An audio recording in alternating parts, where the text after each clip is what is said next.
Hello, welcome to the new episode of LGO Life Goes On. Today I am going to take an interview of Dr. Ali Saeed, professor at the IMBB BZU University. आइन जी आपको मिलवाते हैं doctor Ali Saeed साहब से। अस्सलाम वालेकुम sir. वालेकुम सलाम। जी sir, कैसे हैं आप?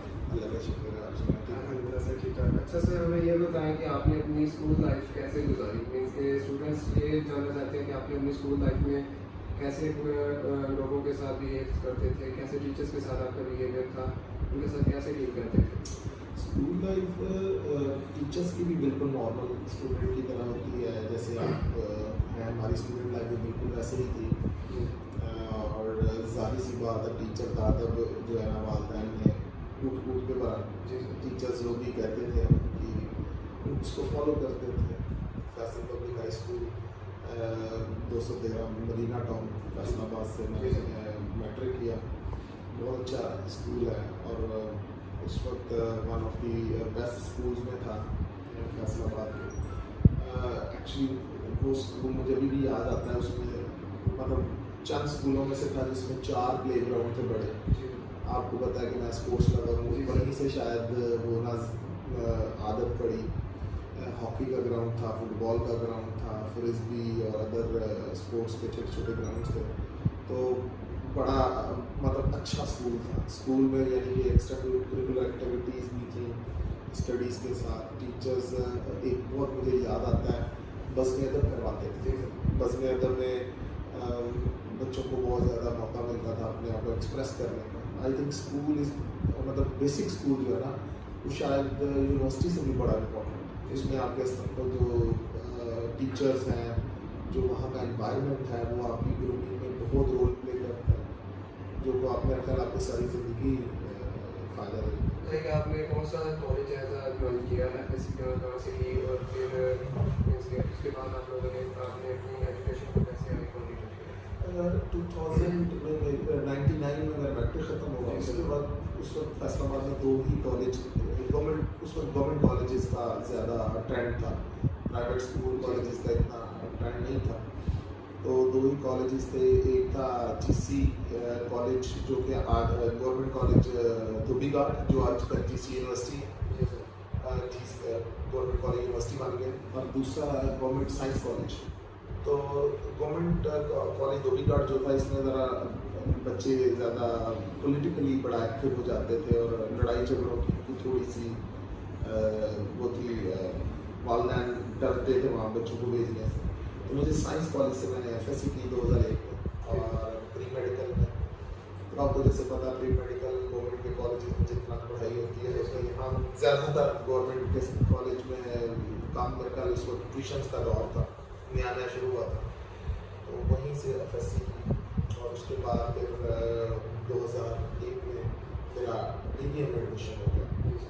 DBM doctor of veterinary medicine, अगर किसी को नहीं पता तो डॉक्टर ऑफ वेटरनरी मेडिसिन मैंने यूनिवर्सिटी ऑफ एग्रीकल्चर से की 2005 में कंप्लीट किया। Not a topper student, but top 10 students में शुमार होता था। अच्छे तरीके से किया। और मैंने साथ ही में MSc शुरू कर दी, MSc माइक्रोबायोलॉजी, वेटरनरी माइक्रोबायोलॉजी, जिसमें मैंने दूसरा या तीसरा सेमेस्टर स्टार्ट हो गया था जब मैंने शिफ्ट किया टुवर्ड्स बायोटेक्नोलॉजी। तो NIMG का एक टेस्ट दिया, वो पास हुआ। सबने कहा ये यहाँ अच्छी साइंस होती है, बायोटेक्नोलॉजी में यहाँ फील्ड है। तो ज़्यादा पता नहीं था कि क्या चीज़ है ये। एक हमारा सीनियर था, वो उसने ऑलरेडी एडमिशन लिया था वहाँ पे NIMG में, तो उससे मेरी थोड़ी डिस्कशन हुई, तो उसने मुझे काफ़ी इम्प्रेस किया। तो मैं उसमें मैंने अपना जहन बना लिया कि मुझे अगर यहाँ मेरा एडमिशन होता है तो मैं बायोटेक्नोलॉजी करूँगा। तो NIMG में मैंने बायोटेक्नोलॉजी की मैं फील्ड में दाखिला लिया 2005 के एंड में, 6 में, और 2008 में वो कम्प्लीट हुआ। और जहाँ से बायोटेक्नोलॉजी का सफ़र सही में स्टार्ट हुआ। बायोटेक्नोलॉजी मैंने शौक से की। पहले मैंने पता नहीं स्कूल में कई पोजीशंस आती होंगी, वरना एवरेज स्टूडेंट, और लेकिन बायोटेक्नोलॉजी में मैं क्लास में नंबरों वाइज 3rd था। तो उसमें मैं यानी कि मैंने बहुत दिल लगा के पढ़ा, मतलब शौक से पढ़ा। DBM से भी ज़्यादा अच्छा आपके मुझे ज़्यादा मज़ा आया। और उसके बाद फिर मेरी जॉब हो गई। एक्चुअली DVM भी मैंने बहुत अच्छा किया हुआ था, उसकी स्टडीज बहुत अच्छे तरीके से की, CGP वाज वेरी गुड। उस वक्त आप अंदाजा कर सकते हैं, तो आप लोग 4 का 4 ले, जी सर। हमारे टॉपर वाज अराउंड 3.7 समथिंग, और हम 3.4 अगर डिग्री की थी तो लोग उसको बड़ा टफ होता था 3.4 Reference होती थी। हाँ जी करना। तो अल्लाह का शुक्र था कि मुझे DVM से रिलेटेड जॉब मिल गई। जी सर। रावलपिंडी में एक अदारा है PRI पोल्ट्री रिसर्च इंस्टीट्यूट, उसमें मेरी जॉब हो गई as a veterinary officer health. जी सर। 17 ग्रेड की परमानेंट जॉब थी। तो ये वो करियर का स्पॉट था जब सब कहने लग गया अब रिलैक्स करो, अब पढ़ने की ज़रूरत नहीं, या एंजॉय करो सारा कुछ। लेकिन that was very boring job, that prove for me very boring job, because सारा दिन sitting down behind the you know computer और रिपोर्टें साइन करना, there was no fun there. तो हम लोगों ने, मैंने वहाँ से डिसाइड किया कि नहीं, मुझे बायोटेक्नोलॉजी की तरफ मूव करना। वहाँ मिर्ची का टाइम बहुत अच्छा गुजर रहा था। मिर्ची is one of the best institute, I must say अभी भी अभी भी नहीं, अगर आपको अपॉर्चुनिटी मिले मिर्ची से करने की, तो one of the best institute इन पाकिस्तान। और वो फिर वो आहिस्ता आहिस्ता चीज़ डिस्टर्ब करती थी। और दूसरे नंबर पे आपको पता है, जैसे पाकिस्तान में बायोटेक्नोलॉजी का स्कोप इतना डेवलप नहीं हो रहा था उस वक्त। 2000 में ये बात कर रहा हूँ, 2007-8 की। जी सर। 8 के एंड में मेरी जॉब हुई है। तो मैंने तकरीबन 2 साल वहाँ जॉब की, लेकिन meanwhile I keep applying on biotechnology के लेक्चरशिप्स के लिए और any job is related to biotechnology. तो वी वर वेरी लकी कि 2009 के एंड पे अगस्त में आई थिंक मेरी जॉब हो गई यहाँ पे as a lecturer, and that was turning point कि मैं अपनी डिज़ायर प्लेस पे, डिज़ायर स्पॉट पे पहुँच गया। और फिर उसके बाद lectureship was I think my dream job also. शुरू से ट्राई करते थे कि क्या कहते हैं, लेक्चर्स दिए जाएँ तो चीज़ पता है लोगों में, कम्युनिकेट किया जाए, कम्युनिकेशन स्किल्स डेवलप कर हो गई थी स्कूल से। स्कूल हमारा बहुत अच्छा था एक्चुअली। तो उसमें आपको सर पढ़ाने का शौक था? जी जी जी, पढ़ने नहीं, मतलब बोलने का। आप लोगों की मुझे नहीं पता कि आप समझते हैं कि नहीं, बस में अदब उसका नाम था, उसमें उर्दू में शायरी, और यानी कि उसमें हर तरह का टैलेंट किसी बच्चे में है, उसको एक्सपोज किया जाता था क्लास के सामने। Teacher do that.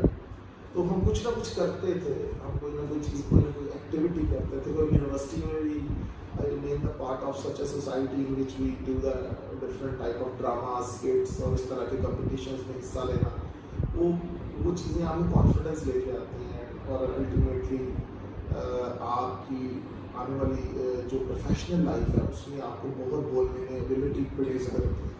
बेशक उस टाइम आपको लग रहा हो कि you are not doing anything good, but later on you really I mean these things really improve your skill of speaking and confidence। तो इस तरह फिर यहाँ तक तो थी जॉब, और अगेन सब दोस्तों ने और घर वालों ने कहा कि ब्रेक बेहतर है, अब इंजॉय करो लाइफ। पर फिर I was thinking कि PhD अब्रॉड करनी चाहिए। पाकिस्तान में अपॉर्चुनिटी मिल गई, पाकिस्तान में बिजनेस स्कॉलरशिप था, मैं दाखिला भी ले लिया। फिर मैंने ओपन स्कॉलरशिप्स जो होते हैं PhD के, वहाँ अप्लाई करता रहा। 2-3 मिले भी बीच में से, एक मेरे ख्याल कोरिया का था, एक सॉल यूनिवर्सिटी कोरिया, और एक मुझे अब याद नहीं है, मेरे ख्याल लोग इधर ही सब कॉन्टिनेंट से किसी जगह का था। HEC का एक स्कॉलरशिप भी किया उस वक्त, तेहरान यूनिवर्सिटी का। तो इस तरह 3-4 स्कॉलरशिप भी किए, बट द यूनिवर्सिटी की रैंकिंग जो उनसे थी ना, वो जिसमें मेरा हो रहा था, वो अभी भी टॉप 500 में नहीं थी। तो मैंने कोशिश ये की कि वेट करो। मैंने 2013 तक यहाँ पे टीचिंग की, और 2013 में अल्टीमेटली मुझे मल्टी गवर्नमेंट स्कॉलरशिप HEC का मिल गया, गैड बेस्ड जो होते हैं, और उसके लिए गवर्नमेंट टीचर अगर आप हैं तो आपको बेनिफिट होता है उसका। तो वो ultimately we got that and went to the Netherlands, but Netherlands भी कोई प्लान नहीं किया। नेदरलैंड भी ऐसे कि इन्होंने 1 माह का सिर्फ टाइम दिया आपको कि ये स्कॉलरशिप 1 माह में आपने वेल करना, एडमिशन लें, फ्लाइट लें और चले गए 1 माह के अंदर, अदरवाइज आपको पैसे पैसे नहीं मिलेंगे, फंड नहीं है, जो कि पाकिस्तान में हमेशा से प्रॉब्लम होता है। तो सर फिर आपने कैसे मैनेज किया है एक माह में मैं दिन रात कंप्यूटर के पीछे बैठा और मैंने मुख्तलिफ यूनिवर्सिटीज़ से के प्रोफेसर्स को टच किया, अपने फील्ड से रेलिवेंट 3 यूनिवर्सिटी से मुझे पॉजिटिव रिस्पॉन्स आ गया, जो कि टॉप यूनिवर्सिटीज़ थी। और एक ये भी था कि आपने टॉप 100 यूनिवर्सिटीज़ में एडमिशन लेना, जो कि यूनिवर्सिटी जिनकी दोनों दी टाइम्स रैंकिंग और क्यू रैंकिंग जो होती है ना यूनिवर्सिटीज़ को टॉप 500 या 100 में भी चाहिए। मुझे अभी याद नहीं आ रहा कि 100 में था कि 500 में, लेकिन हमने अपना फोकस बना लिया कि हमने टॉप 100 में जो यूनिवर्सिटी था उधर एडमिशन लेना। मेरा एडमिशन हो गया इंपीरियल कॉलेज लंदन में, इन्फेक्शंस इम्यूनिटी डिपार्टमेंट था, infection and immunity I think if I am not wrong. तो that admission has been confirm, but जब प्रोफेसर ने मेरा स्टाइपेंड और मेरा ट्यूशन फीस देखी, उसने कहा इसमें तो तुम्हारा रहना ना इम्पॉसिबल है, I can't pay you more tuition fees को माफ़ नहीं करते यूके वाले, ख़ास तौर पे बिजनेस है उनका। उसके बाद फिर एक मेरा एडमिशन हो गया नीदरलैंड में, जहाँ से मैं PhD करके आया। एक और जगह पर एडमिशन हुआ, वो था कैलगरी यूनिवर्सिटी कनाडा। तो उधर से मुझे एक्चुअली जो मैंने कैलगरी यूनिवर्सिटी कनाडा में जाना चाहता था actually because of the English country और all the situation suits well, but वो एडमिशन लेटर उन्होंने मुझे थोड़ा लेट भेजा, ठीक है। अच्छा, इन बिटवीन मुझे ये नीदरलैंड्स वाले भी, इनका पूरा प्रोसेस होता है एडमिशन का, प्रॉपर एडमिशन होता है, तो वो आपको लेटर भेजते हैं। मीनवाइल मेरा एक दोस्त था already doing PhD in Sweden, Uppsala university Sweden, तो मैंने कहा मैं उससे कोलैबोरेशन में भी था, मैंने कहा इसके पास चला जाता हूँ, अल्टीमेटली अपना स्कॉलरशिप तो सेव करूँ। तो उस बंदे के पास मैंने उसको लेटर लिखा, और ये बड़ी इंपॉर्टेंट बात बताने लगा हूँ मैं, आपके यूट्यूब चैनल के लिए भी बड़ी इंपॉर्टेंट होगी, कि मैंने उसने मुझे कहा कि हो जाएगा एडमिशन उसका प्रोफेसर से, क्योंकि ऑलरेडी कोलैबोरेशंस थे मेरे पास, मैं यहाँ काम कर रहा था, कुछ वो उधर कर रहे थे, उनके डीन ने सबने ओके कर दिया। अल्टीमेटली जब उन्होंने मेरा एडमिशन अपनी यूनिवर्सिटी के एडमिशन कमेटी को भेजा, तो उन्होंने लेटर देने से इनकार कर दिया after seeing my offer letter. उसमें भी एक वर्ड लिखा हुआ था कि ये बंदा मस्ट 5 ईयर सर्व करेगा पाकिस्तान वापस आके आफ्टर अवेलिंग दिस स्कॉलरशिप।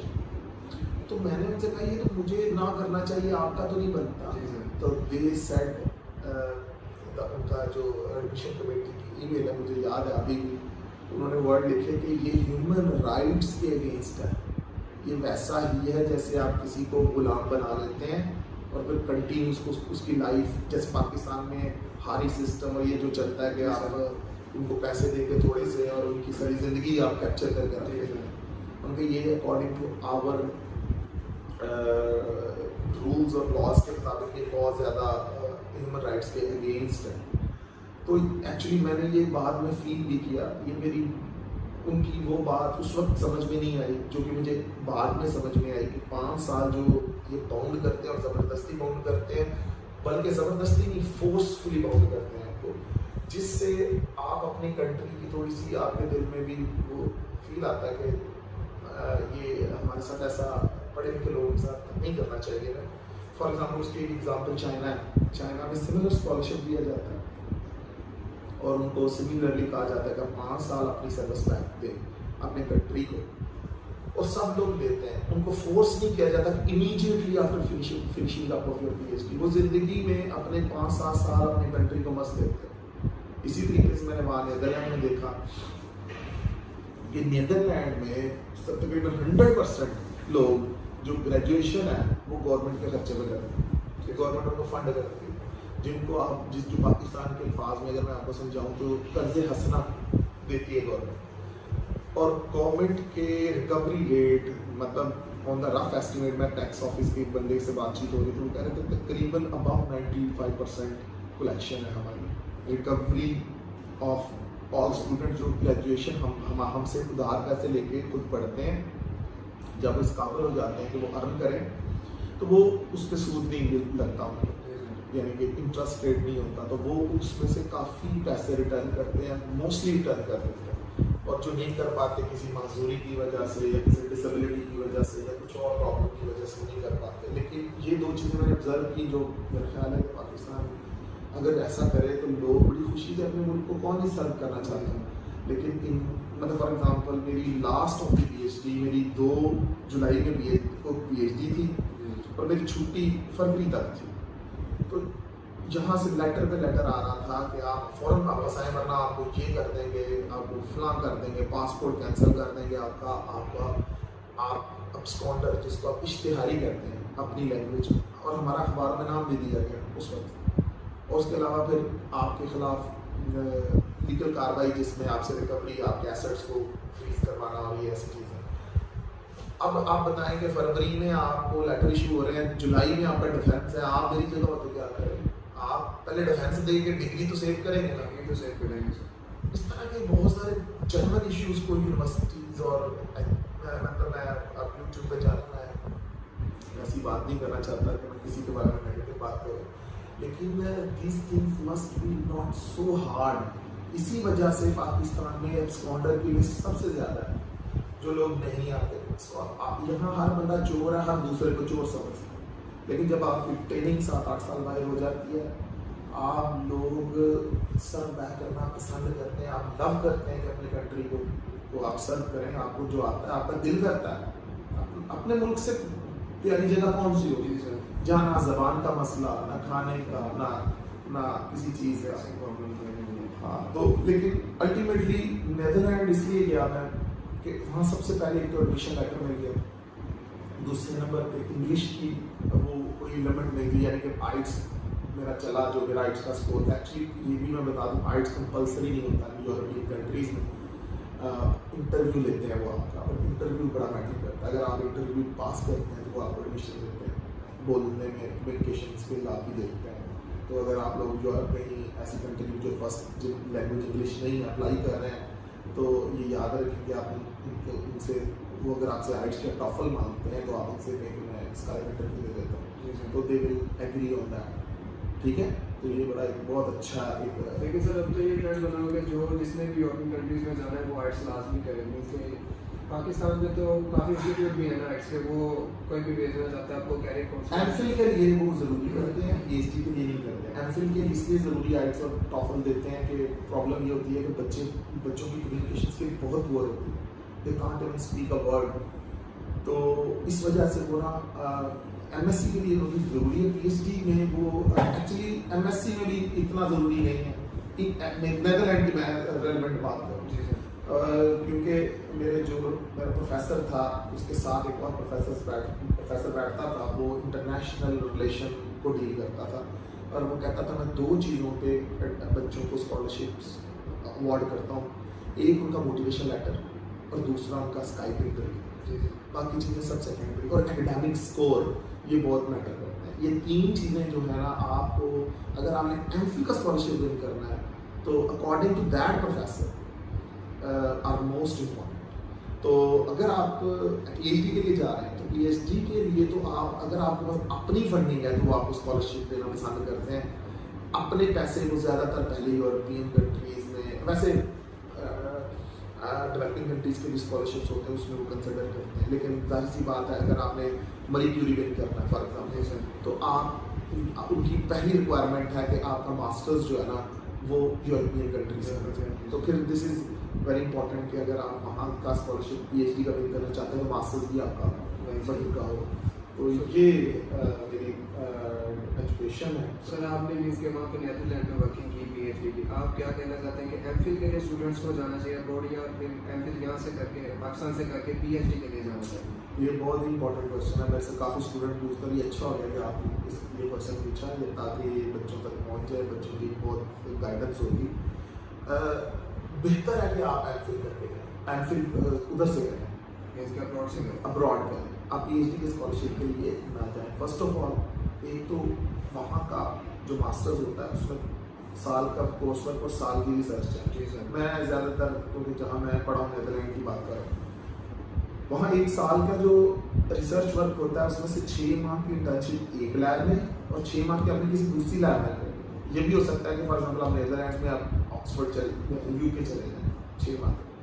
यानी कि आपके लिंक्स एमफिल में ही बन जाते हैं। और दूसरे नंबर पे अगर एमफिल आप सेल्फ फाइनेंस भी करते हैं, फॉर एग्जांपल जिस वक्त मैं पीएचडी करके आया हूँ तो 11,000-12,000 यूरो साल की फीस थी, तो टोटल आप लगा लें अगर आप 22 अपना 30,000 यूरो भी आप खर्च कर लेते हैं इन एमफिल, तो you are the most eligible person to win a PhD scholarship from their country. क्योंकि अगर वो उनका अपना मास्टर्स या उनका अपना टॉप मास्टर होगा, उसकी ट्रेनिंग यहाँ के एमफिल से डबल हुई होगी, उसने 2-3 ऑलरेडी लैब्स में काम किया हुआ होगा, उसके 2-3 अच्छी पब्लिकेशंस होंगी, और मोस्टली अगर उसी ग्रुप में आप आगे पीएचडी करें तो वो जो आपकी मास्टर्स का काम है उसी को पीएचडी में कन्वर्ट करके उस रिसर्च के जो वर्क होता है उसको भी आर्टिकल में कन्वर्ट करके आपके थीसिस में डाल के आपकी पीएचडी खत्म कर देते हैं। हमारे बच्चे ये पूछते हैं सर मैंने ये 2 साल पे ज़ाया कर दिया, फिर ऐसा नहीं है। आप 2 साल के बाद जाके भी वहाँ पीएचडी करते हैं तो 5 से 6 साल लग जाए। अगर आप एमफिल करते हैं 2 साल का तो आपकी पीएचडी मैंने जो देखी है पर्सनली 3 से 4 ईयर्स में बाद खत्म हो जाती है, क्योंकि पहले 2 साल आपने जो लगाए हुए होते हैं वो आपको बहुत ज़्यादा पे बैक करते हैं। तो आई विल स्ट्रांगली रिकमेंड कि जो भी ये वीडियो देख रहे हैं कि आप मास्टर्स के लिए बाहर जाएँ, और उनके स्कॉलरशिप बहुत कम होते हैं मास्टर्स के। यानी कि मेरे पास वहाँ पे मेडिसिन के अंदर जो डिफरेंट मास्टर्स हो रहे थे उसमें 1 या 2 स्कॉलरशिप थे, 20 सीट्स होती थी और बाकी सब पेड होते थे। तो वो जो 2 स्कॉलरशिप्स होते थे वो ओपन होते थे पूरी वर्ल्ड में, आपकी उसमें एकेडमिक्स, मोटिवेशन लेटर, और ये मैंने खुद ये क्वेश्चन पूछे थे वहाँ पे उस प्रोफेसर से कि आप क्या चीज़ें देखते हैं, तो उसने मुझे ये चीज़ें तीनों बताई थी, मोटिवेशन लेटर, दोबारा सुनिए, आपकी एकेडमिक्स, और तीसरा आपका स्काइप इंटरव्यू। ये 3 चीज़ें आप अच्छी करें, आप उनका मास्टर स्कॉलरशिप लिंक करें नहीं कर सकते। आप 35-40 लाख बनता है ये एमफिल की टोटल फीस। अगर 30-40 लाख आप अपने ऊपर इन्वेस्ट कर सकते हैं तो आप जाएं और एमफिल करें, और एमफिल के बाद आपकी जो अपॉर्चुनिटीज ऐसे खुलेंगी आपको खुद ही अंदाजा हो जाएगा। पीएचडी भी आप आराम से कर लेंगे, और दूसरा नंबर पे पीएचडी करनी इतनी ज़रूरी भी नहीं है। पीएचडी इज ओनली रिक्वायर्ड 2 तरह की वहाँ पर पीएचडी, एक प्रोफेशनल और एक एकेडमिक। तो प्रोफेशनल पीएचडी तो 2-2.5 साल में भी करवा देते हैं, 3 साल में भी करवा देते हैं, और दूसरे नंबर पे एमफिल के बाद भी अच्छी जॉब्स अवेलेबल होती हैं। तो इट डिपेंड्स ऑन यू कि आपकी मोटिवेशंस क्या हैं। आप टीचर बनना चाहते हैं, रिसर्चर बनना चाहते हैं, साइंटिस्ट बनना चाहते हैं, या आप पैसा कमाना चाहते हैं बाय डूइंग जॉब। पाकिस्तान के जो हालात हैं इसके मुताबिक मेरे ख्याल में जो पाकिस्तान के स्कॉलरशिप के हालात हैं, पाकिस्तान में बजट, हायर एजुकेशन का बजट, खासतौर पर स्कॉलरशिप आप देख लें, पिछले मेरे ख्याल मैंने तो 2-1.5 साल में नहीं सुने फॉरेन स्कॉलरशिप, 2 साल में शायद मैं टच नहीं हूँ, लेकिन स्कॉलरशिप की कमी से कमी होती चली जा रही है, खास तौर पे पीएचडी की स्कॉलरशिप। इसी तरीके से बिजनेस में लोकल स्कॉलरशिप में भी कमी होती चली जा रही है, जो लोकल पीएचडी प्रोड्यूस करने हैं।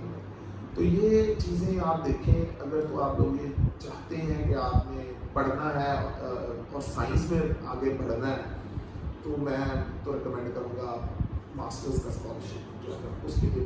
सर जब बंदा बाहर जाता है, अब्रॉड जाता है, मीन्स कि आप नीदरलैंड गए, तो वहाँ पे आपकी बैक जो इन्फॉर्मेशन होती है यूनिवर्सिटी की एकेडमिक्स होती है, यूनिवर्सिटी भी मैटर करती है कि नहीं करती? जो पाकिस्तान की देखें कोई भी यूनिवर्सिटी टॉप 500 में तो नहीं है। वी क्लेम के कायदा university one of the top में आ रही है या यूनिवर्सिटियाँ वो, लेकिन आप एक्चुअली ट्रेनिंग लेवल बड़ा लो होता है हमारा। हमें यूनिवर्सिटी मैटर करती है, लेकिन अगर उसकी कोई रैंकिंग हो, लेकिन अगर आपकी सभी यूनिवर्सिटियाँ तकरीबन बराबर हैं तो आप मैटर करते हैं। फिर ठीक है, उनके लिए 2 चीज़ें मैंने जो फील किया मैटर करते हैं। अगर आपके पास अपने फंड्स हैं एंड यू परफॉर्म गुड, और यूनिवर्सिटी खुद वेरीफाई कर लेती है आपकी डिग्रियाँ जानी है या नहीं है। उनकी यूनिवर्सिटी खुद HEC से, क्योंकि आप वेरीफाइड करवा के जाते हैं, HEC से वो खुद ही कंफर्म कर लेते हैं डिग्रियाँ ठीक है कि नहीं। 2 चीज़ें वो देखते हैं, अगर तो आपके पास अपने फंड है, और दूसरी चीज़ आप कैसा परफॉर्म करते हैं, यू नो समथिंग और नॉट। जब आप उनको परफॉर्म करके दिखाते हैं तो यूनिवर्सिटियाँ वहाँ मैटर ही नहीं करती, वहाँ तो डिग्री इस तरह मैटर ही नहीं करती। जो आप परफॉर्म करते हैं, आपकी परफॉर्मेंस मैटर करती है। और अगर आप कई लोग ऐसे होते हैं उनके पास डिग्री भी नहीं होती तो वो बहुत अच्छा परफॉर्म करते हैं। और इस तरह मतलब वहाँ काम की कदर है, लोग आपके काम को अंडरस्टैंड करते हैं, इस बंदे को सेंस है चीज़ की। फॉर एग्जांपल मैं गया हूँ पहले दिन तो उन्होंने मुझे एक एक्सपेरिमेंट दिया छोटा सा, और जब मैंने वो एक्सपेरिमेंट अच्छे तरीके से कंडक्ट किया तो professor give me lot of independence to do all your research independently. Certainly मेरे साथ एक टेक्नीशियन साथ अटैच थी, बहुत अच्छी मेरी फ्रेंड थी वो, और उसको उन्होंने काफ़ी हेल्प किया लेटर ऑन। लेकिन मैंने सारी रिसर्च अपनी खुद प्लान की और खुद मैं चलता गया और बहुत सारे कोलैबोरेशंस वगैरह किए। पाकिस्तान में ऐसा होता है कि अगर आप इसकी अच्छी रिसर्च कर रहे हैं तो टांग खींचने वाले भी बहुत होते हैं पीछे, कि अगर आपकी लैब में अच्छी वर्किंग है तो लोग आपको पुलबैक करते हैं कि भाई नहीं आप ऐसे नहीं ऐसे करें। तो वहाँ पे तो मुख्तलिफ कंट्रीज से आए होते हैं ना लोग, तो उनका बिहेवियर कैसा होता है? यस बहुत सारे कंट्रीज पाकिस्तान से मिलते जुलते ही उनके बिहेवियर होते हैं। मतलब मेरे साथ ऑलमोस्ट साउथ अमेरिकन बहुत सारे थे, चिली, अर्जेंटीना, ब्राज़ील, मतलब मैक्सिको, उसके अलावा चाइनीज़, उसके अलावा मैंने मतलब हाईली इंटरनेशनल इन्वायरमेंट में काम किया है।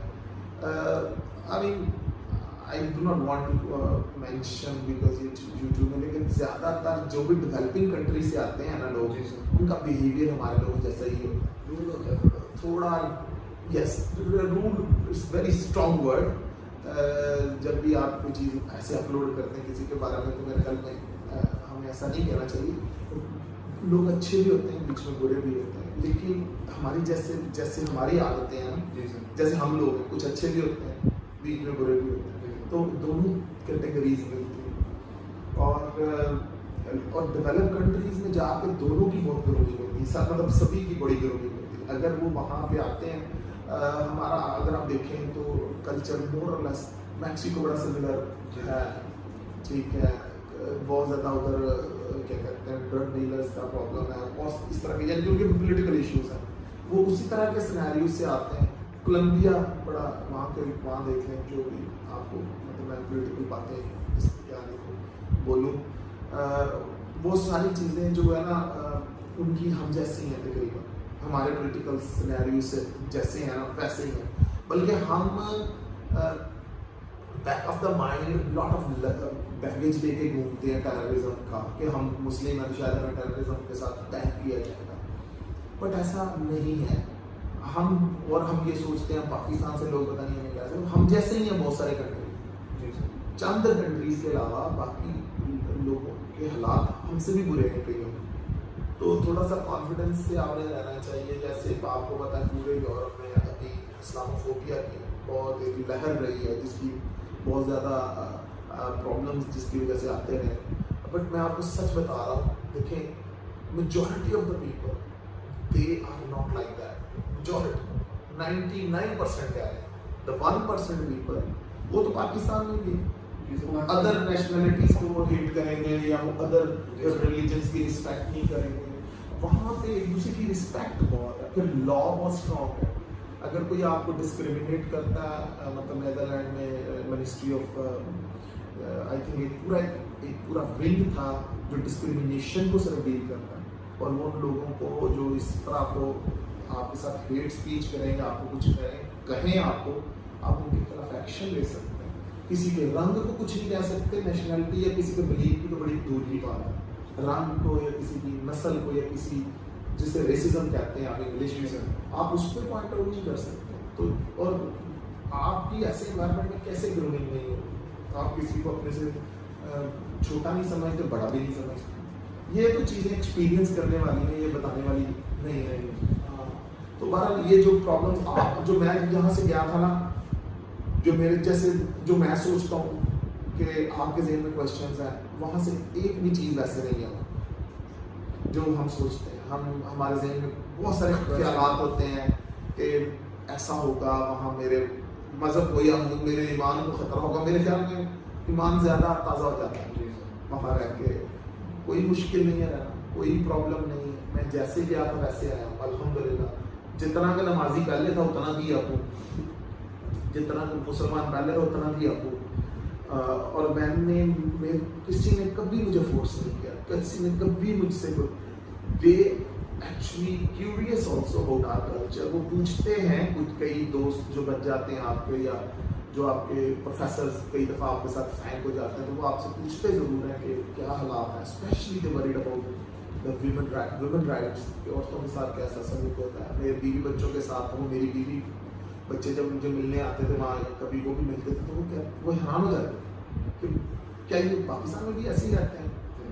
मतलब हम पाकिस्तानी ड्रेसिंग उनके लिए बड़ी नॉर्मल थी, मतलब जैसे हम लोग यहाँ पहनते हैं कपड़े, वहाँ भी वैसे ही पहनते थे। ये नहीं है कि वहाँ जाके हम हिजाब करते थे, यहाँ भी नहीं मेरी वाइफ करती थी, दुपट्टा भी लेती थी, वहाँ भी वही कोई लेती थी। आहिस्ता आहिस्ता, यानी कि मकसद बताने का ये है कि वो उनको हमारे डिफेंस वाले दिन उन्होंने मुझे बताया कि we are very impressed with your culture, they love our food, they love our culture, they like how we live together like in a family bonding.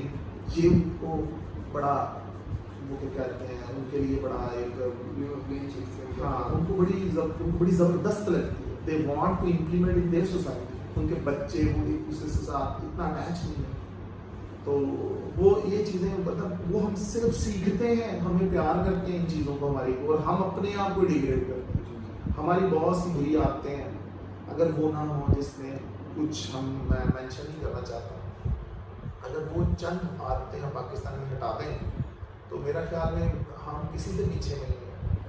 Sir, scholarship के लिए जो ज़्यादा स्टूडेंट्स आते हैं, तो कौन से कंट्रीज को ज़्यादा जी, मैं आपको सिर्फ बता रहा हूँ कि इकोनॉमी उनकी हमारे से उन कंट्रीज़ की बुरी भी है, लेकिन ज़्यादातर वो प्रेफर करते हैं ऐसे कंट्रीज़ को लाइक जिनका कल्चर उनसे मिलता है। फॉर एग्जांपल लैटिन अमेरिकन, जी सर, उधर से मान लो ज़्यादा। क्या पाकिस्तान आए, अभी आप फैसलाबाद में रह रहे थे, तो मुल्तान में आने का एक्सपीरियंस है लोगों के, यहाँ पे वीज़ा क्यों? मुल्तान में 5 साल रह के गया हूँ, 2009 से 13 तक मैं इधर ही था जी। मुल्तान तो बड़ा कहते हैं कि एक्सपीरियंस बहुत अच्छा है। मुल्तान बहुत प्यारा सिटी है, बहुत ही ब्यूटीफुल सिटी है, बहुत प्यारे लोग हैं, बड़े मीठे लोग हैं। सराइकी लैंग्वेज या बहुत मीठी है। हमारे साइड के ज़रा बंदे बहुत समटाइम जोक करते हैं, लेकिन वो उनकी लैंग्वेज रूप लगती है। तो ये तो मुल्तान जैसा तो मेरा ख्याल पाकिस्तान की बहुत कम सिटीज़ हैं, इतना पीसफुल और इतना अच्छा। इन्वायरमेंट थोड़ा हॉट है, खैर वो एग्रीकल्चर को बड़ा सपोर्ट कर रहा है। जी सर, और IMBB में आपका एक्सपीरियंस कैसा रहा? बहुत अच्छा रहा बहुत। क्या कहते हैं, पहले 5 साल 4 साल जो जॉब करके गए डॉक्टर मोहम्मद अली प्रोफेसर जो भी वाइस चांसलर हैं कायदा आज़म यूनिवर्सिटी के, एक्चुअली वो हमारे डायरेक्टर थे। उन्होंने बहुत ही ज़्यादा प्यार से जैसे बच्चों को ट्रेन करते हैं, हमने उनसे बहुत सीखा। स्पेशली टीचिंग में बहुत सारे उनसे गुर सीखे, उनकी मतलब जितनी तारीफ करूँ काम में। उसके बाद मैं बाहर रहा हूँ, बाकी डायरेक्टर से इतनी इंट्रैक्शन भी नहीं रही। जब मैं आया हूँ तो डॉक्टर रिहान और बाबर, उसके बाद डॉक्टर बिलाल साहब, तो ये सब अच्छे कोलीग्स हैं सब। इनके साथ अभी तो एक्सपीरियंस हो रहा है। तो इंस्टीट्यूट में इतना बजट आया हुआ है, ये इतना नया इंस्टीट्यूट बना है आपके सामने, ये 12 लैब्स बनी है, एनिमल हाउस, इतनी फैसिलिटी। मैं आपको इतना बता देता हूँ कि बाहर के इंस्टीट्यूट्स में जो चीज़ें मुख्तलिफ जगहों पे आपको अवेलेबल होती हैं, वो एक इंस्टीट्यूट में यहाँ पे आपको अवेलेबल कर दी गई हैं। HEC ने ये प्रोजेक्ट जो दिया, ये बहुत ज़बरदस्त एक क्या कहते हैं एसेट है। सदर पंजाब में state of the art institute बना है, अब चलाना हमने आपने, और अब इसको आगे देखें इसके साथ क्या बनता है। अल्लाह करे कि हम इससे पूरा इसका फ़ायदा उठा सकें। मैं इतनी फैसिलिटीज़ मैंने आपको बता रहा हूँ, एक छात्र के अंदर बाहर एक लैब नहीं मिलती है, अब्रॉड में भी नहीं मिलती वहाँ। मतलब फॉर एग्जांपल पूरा एक हॉस्पिटल था, एक इलेक्ट्रॉन माइक्रोस्कोप मतलब सैम और एक टैब। यहाँ आप देख लें 12 लैब्स हैं, 7 लैब्स के लिए 2 QPCR वहाँ पे, और 7 लैब्स के अंदर कम से कम 16-17 स्टूडेंट। हमारी 12 लैब्स हैं, हमारे पास 3 QPCR, और उसमें भी 5-5, 6-6 स्टूडेंट हैं। मैं आपको चीज़ें बता, मैं अपनी आंखों से विजुलाइज की हुई है ना। वो रेगुलर यूज़ करते हैं उन चीज़ों को। वो मतलब उनके QPCR तो बंद ही नहीं होते थे, सारा सारा दिन चलते थे रात तक, अगले दिन तक। जब मेंटेनेंस होती थी तो 1-2 दिन के लिए कहीं बंद होते थे, वरना बंद नहीं होते थे। यहाँ पे आप देखते हैं कि इलेक्ट्रिसिटी का शॉर्टेज है, आहिस्ता आहिस्ता पूरी हो रही है। कैसे हम इन चीज़ों को मैनेज करेंगे, विल सी। मतलब साइंस के जितने भी इंस्टीट्यूट होते हैं उनके लिए इलेक्ट्रिसिटी बहुत इम्पोर्टेंट है। और पाकिस्तान में इलेक्ट्रिसिटी का शॉर्टेज है। अल्लाह करे ये पूरा हो तो ये इंस्टीट्यूट अपनी प्रोडक्ट पूरी देंगे इंशाल्लाह। जैसे स्टूडेंट्स को आप इसके ओवरऑल इसके आएंगे भी नहीं, जो पूरी यूनिवर्सिटी के स्टूडेंट्स को आप एडवाइस करना चाहते हैं मोटिवेशन फॉर एजुकेशन? जी सर, एजुकेशन और प्रैक्टिकल लाइफ दोनों के लिए। हाँ, मैंने तो बेटा जो मेरा एक्सपीरियंस है, थोड़ी सी जो भी मुझे एक्सपोजर मिला, उसमें मैं यही कहूँगा स्टूडेंट से कि जो आप हो ना वही नज़र आओ। अगर आप बाहर जाते हैं, आप जो नहीं है वो बनने की कोशिश करते हैं, तो आप बहुत ऑड लगते हैं और आप उसमें फिट भी नहीं हो पाते। फॉर एग्जांपल, अगर आप मुसलमान हो तो उसके एक क्या कहते हैं ना, हमारी पूरी ज़िंदगी पे इम्प्लीमेंट होता है, वरना आप नहीं हैं। अगर आप नहीं हैं तो अगर आप वो बनने की कोशिश करें जो आप हैं, और जो हैं वो आप कुछ और बनने की कोशिश करें, तो बड़ा आपका बड़ा बुरा एक्सपीरियंस होगा भाई। वो आप बड़ा जल्दी एक्सपोज हो जाते हैं। तो अपने कल्चर के साथ जुड़े रहें, अपनी बेसिक्स के साथ जुड़े रहें, तो इंशाल्लाह तो कोई भी मंजिल दूर नहीं। और मैं एक चीज़ बता दूँ, हमारे स्टूडेंट, हमारे लोग उनसे ज़्यादा हार्ड वर्किंग भी हैं, इंटेलिजेंट भी हैं, सारी क्वालिटीज़ हैं, बस हमें 2 नंबर ही छोड़ देनी चाहिए। बायोग्राफीज लोगों की पढ़ें, मतलब ये हमारी बायोग्राफी है जो आपको बता रही है कि ये हमें ये 2 नंबर ही नहीं करनी चाहिए। जैसे मैंने आपको बताया, अभी BAA का रूट ख़त्म हो गए हैं सारे यूरोप के, सिर्फ लाइसेंस जाली होने की वजह से। इसी तरह हमारे ड्राइविंग लाइसेंस जो है ये हम लोग ले लेते हैं जाली और दूसरों को भी बताते हैं मैंने ऐसे लिए, तो पूरा सिस्टम तबाह हो रहा है। तो बायोग्राफी की बुक्स मैंने कुछ पढ़ी हैं, बड़ा मज़ा आया मुझे। मतलब एक बुक ये शू डॉग, ये जो नाइक के जो फिल नाइट है, इनकी बुक है, इसको पढ़ के बड़ा मज़ा आया। एक आंद्रे गासी की बुक है, मुझे उसका नाम भूल गया, तो वो आप उसने बताया अपने बारे में कि कैसे उसकी मतलब मेडिकल कंडीशन बिकम वर्स और उसने अपने आप को रिकवर बैक किया। मोटिवेशन इंसान को बीमारी से भी उठा देती है। जी सर। और आप बड़े भी हो ना, वो आजकल बड़ी एक कहावत भी मशहूर हुई है ना कि 100 गीदड़ों का एक शेर लीडर हो तो वो कामयाब हो सकते हैं। ठीक है, 100 शेरों का एक गीदड़ जो है ना, अगर उनका लीडर हो तो वो नाकाम हो जाएंगे। तो इस तरह वो मोटिवेशन बड़ी इंपॉर्टेंट होती है। इसलिए आप अपने साथ जितने भी आपके टीचर्स हैं और जितने भी आपके बड़े हैं, उनकी बायोग्राफी उनकी ज़िंदगी से सीखा था। जी sir, thank you. Thank you sir. Most welcome.